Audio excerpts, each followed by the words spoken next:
really here for, and that is the Classified Foreign Visit Process webinar.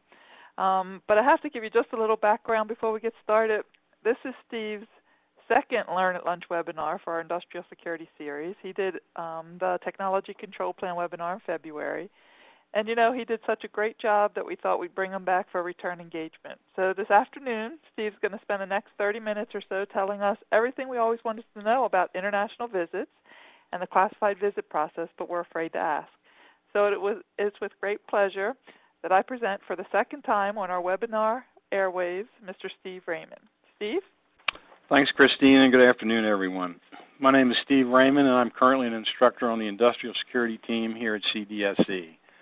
Prior to my coming to CDSE in February of 2009, I was an industrial security representative in a capital region for over 20 years. U.S. contractors and foreign entities, government or commercial, often find it necessary to visit one another's locations during classified contract performance. In order to visit and be able to access classified information, the contractors and foreign entities must send their requests for visits through their respective government channels to the entity being visited. During today's presentation, I'm going to speak to you about international visits and the classified visit process. First, we're going to look at foreign visit system, the visit approval process, and types of visits. But before we get started with that, I'm going to ask Linda to pull up our first poll question. All right, Steve, this is our first poll. Do you know where in the NISPOM you can find information on international visits and control of foreign nationals? Go ahead and type your answer at the bottom of the chat pod that I pulled over. I see we've got some folks saying Chapter 10, Section 5. It looks like it's pretty unanimous with Chapter 10, Section 5. Let me give a few more folks a chance to answer. And all right, Steve, how'd they do? Well, I'm very impressed. They did great. Let's go to the next slide, Christine. When a U.S. cleared contractor enters into a contract or agreement with a foreign government or company, it may be necessary for representatives of both to visit one another's location. In order for these visits to be accomplished, visit requests must be sent through appropriate government channels. Chapter 10, Section 5 of the NISPOM addresses international visits and the control of foreign nationals. This section describes the procedures the United States and foreign governments have established to control international visits to their organizations and cleared contractors. So that's the answer to our first poll question. First, I'm going to discuss the types and purposes of international visits.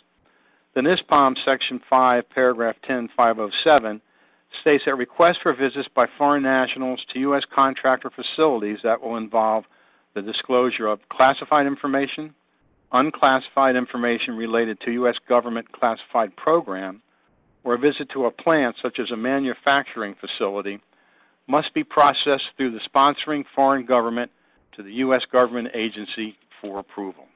Keep in mind that visit requests by foreign nationals that involve only commercial programs and unrelated classified information may be submitted directly to the contractor. In this case, it is the responsibility of the contractor to ensure that the proper export authorization has been obtained if required. Next slide, please, Chris. Section 10.502 of the NISPOM identifies three types of international visits. The one-time visit. This type of visit, which is for a specific purpose, is for a single day or short-term occasion, normally less than 30 days. The recurring visit. This is an intermittent recurring visit over a specified period of time, normally up to 1 year. It would be in support of a government-approved arrangement such as an agreement, contract, or license. Then there's the extended visit. This is a single visit for an extended time, normally up to 1 year, in support of an agreement, contract, or license. Now, there is an emergency visit. Before we go to that slide, I want Linda to pull up our second poll question. Okay, here's our second poll. Again, respond in the chat box. When might someone need to request an emergency visit? Got some folks typing. Some are first answers. Government required, lack of planning. All right. I hear a never. When required by the foreign government, when there's an RFP. Ah, the airliner search. They forget to request in time the 30 calendar days plus the 5 business days when government requires. Okay. When they are requested to participate in an overseas project, could cause serious jeopardy to the contract. Attendance at a meeting required by contract performance when less than 30 days to process. Manufacturing problems. Okay, we've got some great answers here, Steve. All right, give them another second to add a few more. Typically, in response to a last-minute emergency that's come up requiring team collaboration, when the government requires it, during emergency when planning is not possible. Request for a demo. All right, okay, Steve, how'd they do? They did great. Chris, can you pull up the next slide? The emergency request for a visit is addressed in Section 10503 of the NISPOM. To qualify as an emergency visit, the visit must relate to a specific government-approved contract, international agreement, or announced request for proposal, and failure to make the visit could reasonably be expected to seriously jeopardize performance on the contract or program or result in the loss of a contract opportunity. Emergency visits are approved as a single, one-time visit and must pertain to a classified visit. Each country must be permitted a minimum of 5 days for processing an emergency visit request. Next slide, please, Chris. Now let's talk about incoming foreign visitors. Remember, Section 10507 of the NISPOM states that requests for visits by foreign nationals to U.S. contractor facilities that will involve the disclosure of classified information, unclassified information related to a U.S. government classified program, or plant visit must be processed through the sponsoring foreign government to the U.S. government agency for approval. The request will be processed through the foreign visit system. The Department of Defense Directive 5230.20 sets forth the standards applying to all foreign nationals visiting or assigned to DoD components or cleared contractor facilities. This directive establishes the International Visit Program to control and facilitate visits by foreign persons to DoD components and cleared defense contractors. The Defense Intelligence Agency coordinates the International Visit Program for the Department of Defense.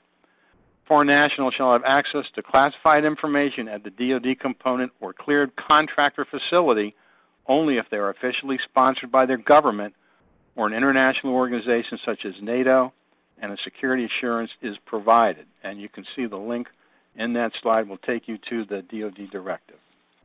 Chris, next slide. In accordance with DoD Directive 5230.20, requests for official visits within the United States shall be submitted through the sponsoring government's embassy in Washington, D.C., or by the sponsoring international organization through the foreign visit system. The foreign visit request is submitted electronically through the automated system that has been provided by DIA to foreign embassies. When the request is submitted, the foreign government is certifying that all information on the visit request is correct, particularly the access eligibility level of the visitor. The request could be submitted in writing, but most embassies are linked by computer to the Defense Visit Office through the automated foreign visit system. This system automatically routes the visit request to the DoD Defense Visit Office into one of 4 organizations: Army, Navy, Air Force, or the Defense Intelligence Agency. The receiving visit office staffs the request, then renders a decision regarding the proposed visit and notifies the U.S. contractor via email. Now, Linda, I think this is an opportunity for our third poll question. All right, let me pull over the chat response here. Poll 3. There are 3 different approval levels for foreign visits. The question is, can the U.S. deny a visit to prevent a foreigner from coming to a facility? Can the U.S. deny a visit to prevent a foreigner from coming to a facility? Oh, we have a lot of yeses. Remember to read the question carefully. To prevent the foreigner from coming to a facility. Oh, we have a no. A couple no's. Oh, a few more no's. Still yes is the overwhelming answer. Now people, oh, it depends. Oh, my favorite answer. All right, well, it looks like it's mostly yes. Steve, is that the right answer? Yeah, we've got a lot, and I like the one that says it depends. Christine, can we have the next slide? The appropriate visit officer will render one of three decisions. The visit is approved. When the cognizant U.S. government agency approves a visit, the notification of approval will contain instructions on the level and scope of the classified and unclassified information authorized for disclosure, as well as any limitations. Final acceptance of the visit is subject to the concurrence of the contractor, who will notify the U.S. government agency when a visit is not desired. Government approval constitutes an exemption to the export licensing provisions of the ITAR. Let me repeat that. Government approval constitutes an exemption to the export licensing provisions of the ITAR. What does this mean? The visitor can have access to the information identified in the notification of approval. An export license is not required. Now let's stop here for a moment. The ITAR, or International Traffic in Arms Regulation, governs the export of classified and unclassified defense articles and services. And also keep in mind that the export or transfer of a defense article or service can take place without the article or service ever leaving the United States. Verbal or visual disclosure can take place within the United States. If the proper export license is not in place, an export violation will occur. Second, the visit can be denied. If the U.S. government agency does not approve the disclosure of the information related to the proposed visit, it will deny the visit request. The requesting government and the contractor to be visited will be advised of the reason for the denial. The visit can be completed, but only public domain information may be released. So the visit can be completed. It's not being denied by the government, but only public domain information may be released. And number three, we have the non-sponsorship. The U.S. government will decline to render a decision on a visit request that is not in support of a U.S. government program. A declination notice indicating that the visit is not government-sponsored is furnished to the requesting foreign government with an information copy to the U.S. contractor to be visited. The declination notice does not prevent the visit, provided the contractor has or obtains an export authorization for the information involved.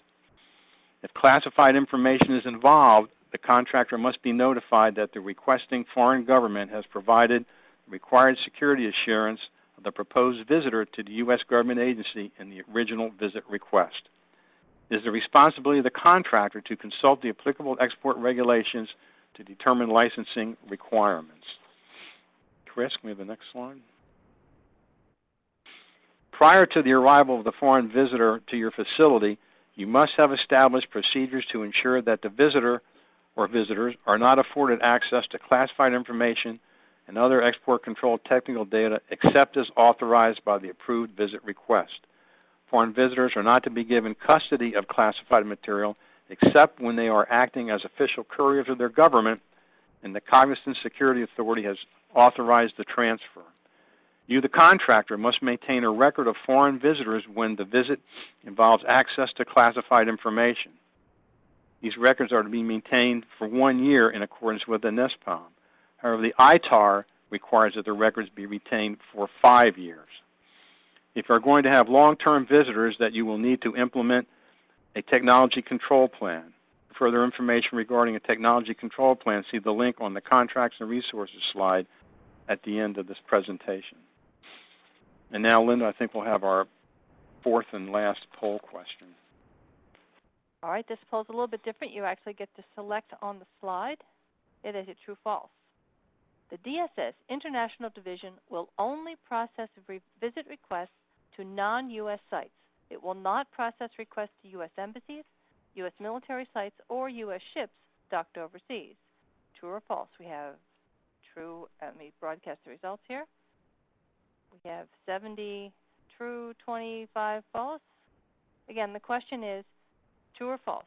DSS International Division will only process visit requests to non-U.S. sites. For example, U.S. embassies. They will not do U.S. embassies, U.S. military sites, or U.S. ships docked overseas. Is it true or false? And we have, looks like true is winning out here on this one, Steve, so I'm going to let you give us the result. Chris, can we have the next slide? To this point, I have spoken about the foreign visit system and the process for incoming foreign visitors to contract facilities. What about the processing of outgoing classified visits conducted by U.S. cleared contractor personnel? The DSS International Division processes outgoing visit requests for cleared contractor personnel. It should be noted here that the International Division will only process visit requests to non-U.S. sites. It will not process requests to U.S. embassies, U.S. military sites, or U.S. ships docked overseas. So we have the answer to our poll question, which is true. The DSS International Division will verify the clearance information for all all persons on the visit request and ensure that the form is completed accurately. The company FSO will receive a confirmation of receipt via fax should the visit request be accepted for processing. DSS International Division will forward the request to the U.S. Embassy in the applicable country.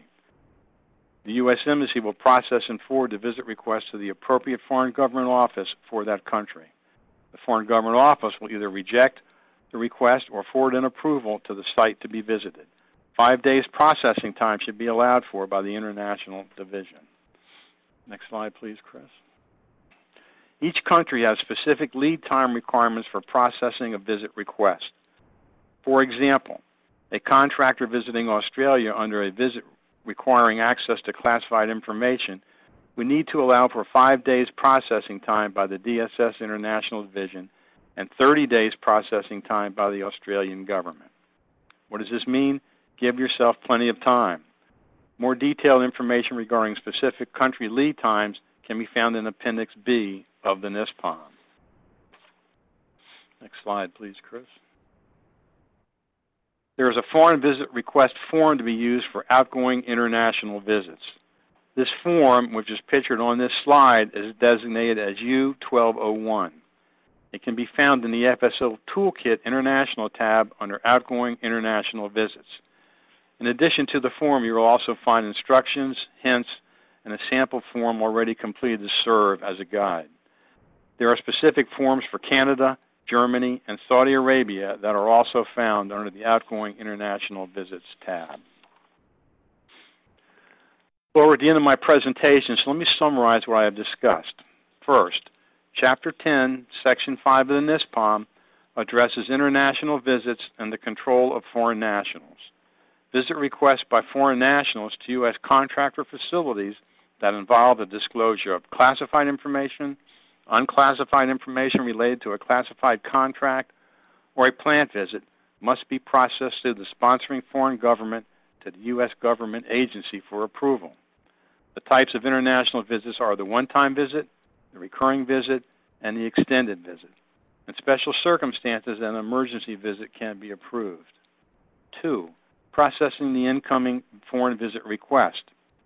It's processed through the foreign visit system. DoD Directive 5230.20 sets the standards applying to all foreign nationals visiting DoD components or cleared contractor facilities. This directive establishes the International Visit Program, which is coordinated by the Defense Intelligence Agency. The foreign visit request is submitted electronically through an automated system that has been provided by the Defense Intelligence Agency to foreign embassies. The system routes the request to one of 4 organizations within the DoD Defense Visit Office, the Army, Navy, Air Force, or DIA. The receiving office will render one of 3 decisions: approval, denial, or non-sponsorship. Prior to the visit, the contractor must establish procedures to ensure that the visitor or visitors are not given access to any information not authorized by the approved visit request. The contractor must maintain a record of foreign visitors when the visit involves access to classified information. And 3, the processing of the outgoing visit request for cleared U.S. contractors. The DSS International Division processes outgoing visit requests for cleared contractor personnel visiting non-U.S. sites. The International Division forwards the visit request to the U.S. Embassy in the applicable country where it will be processed and forwarded to the appropriate foreign government office. The foreign government office will reject the request or forward an approval to the site to be visited. A 5-day processing time should be allowed for by the International Division. Every country has a specific lead time requirement for processing an incoming visit request. The International Division will not process requests to U.S. embassies, U.S. military sites or U.S. ships. Well, I've discussed a lot of information today. Remember the resources that you have available to you, the NISPOM, the FSO Toolkit, and your DSS Industrial Security Representative. That does it about for me. To wrap up the webinar, let's turn it back over to Chris. Thanks, Steve. That was a lot of information on an important topic that we really don't think about until our company either has the need to send someone to on a foreign classified visit or to receive foreign classified visitors at our U.S. company. We do have a few minutes left, so let's see if we can answer a couple of questions that we've gotten in. So Steve, if you'll help me out here, I'll read the question, and if you can provide us the answer. The first question that came in was if a cleared person or individual needs to visit a foreign entity as part of their normal job or business, let's say they're a part of the sales staff and have to go overseas, is there any reporting requirement for the individual if the nature of the visit is completely unclassified? Remember, the NISPOM does not have a reporting requirement for foreign travel. Section 130B of the NISPOM addresses the reporting of suspicious contacts. However, I would strongly recommend to an FSO that they institute a foreign travel briefing program for all of their employees traveling overseas, whether the purpose of the travel is classified or unclassified. All right. The next one is if foreign nationals are coming to your company just to find out what your company does and it's not tied to a government contract, is an unclassified visit request still required? If you are going to have a foreign national visit your facility and the visit does not involve a government contract or program, a visit request would not be required. However, keep in mind that any personnel in your facility meeting with a visitor must be aware of export requirements covering any information they might discuss with a visitor. Remember, an export can take place through verbal and visual exchanges. There are also other areas to consider when you have foreign visitors. Just with any visitor, their access must be controlled. And there are possible CI implications as well. So you need to contact your IS rep and counterintelligence special agent attached to the field office that your facility is assigned to. Okay, and another one that came in is, so should my company be following the NISPOM or ITAR requirements when it comes to these classified foreign visits? Well, your company always follows the requirements of the NISPOM that apply to your company. But in the case of the classified visits by foreigners, we talked about the records that have to be maintained. The NISPOM says you'll maintain those for a year. The ITAR says you'll maintain those for 5 years.